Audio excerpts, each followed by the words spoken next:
সুপ্রিয় দর্শক, আসসালামু আলাইকুম। আশা করি সবাই ভালো আছেন। আজ ছেলেরা বায়না ধরেছিল ভুনা খিচুড়ি খাবে, তাই বাচ্চাদের আম্মু ভুনা খিচুড়ি রান্না করেছে। দেখুন এই যে খিচুড়ি রান্না করার দৃশ্য, তো খুব ভালো হয়েছে আর কি। সুঘ্রাণে ভরে গেছে চারপাশ। এই যে আজকে সবাই বায়না করার কারণে ভুনা খিচুড়ি রান্না করেছে। এই যে আমাদের সাহেরা ভুনা খিচুড়ি খাবে। এই যে দেখুন, এই জন্য খাওয়ার জন্য সেজে গুজে একেবারে রেডি হয়ে গেছে। ভুনা খিচুড়ি খাইবা সাহেরা? হ্যাঁ খাইবা তুমি। তো এটার জন্য আয়োজন করেছি বিভিন্ন প্রকারের ভর্তা। তো ভর্তার ভিডিওটা আপনাদেরকে আমি দেখাবো। সুপ্রিয় দর্শক, দেখুন খিচুড়ির সাথে আয়োজন করেছে বিভিন্ন প্রকারের ভর্তা।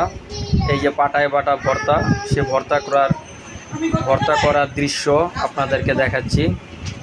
তো 4 রকমের হয়ে গেছে অলরেডি ভর্তা করা, আরও হয়তো বা 2-3 রকমের ভর্তার আয়োজন করা হবে, একটু দেখাই আপনাদেরকে। তো অবশ্যই আমাদের সাথে থাকবেন আর আমাদের এই ভুনা খিচুড়ি রান্না করা কেমন হলো আপনারা কমেন্ট করে জানাবেন। তো একটু পরে আমরা খাবারের আয়োজন করব, সাথেই থাকুন। সুপ্রিয় দর্শক, আমাদের খিচুড়ি রান্না শেষ হয়ে গেছে। এই যে এখানে আছে, দেখতে পারতেছেন খিচুড়ি আর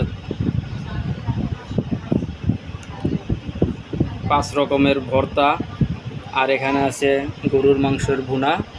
ইনশাল্লাহ একটু পরেই আমরা খাওয়া দাওয়ার জন্য প্রস্তুত হব।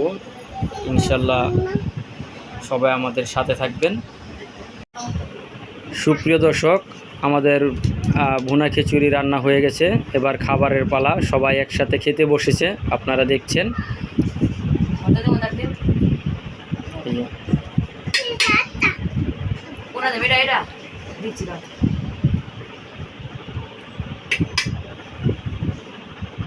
তো কেমন হলো আমাদের ভুনা খিচুড়ি এই রান্নার রেসিপি, সবাই কমেন্ট করে জানাবেন। আর পরবর্তীতে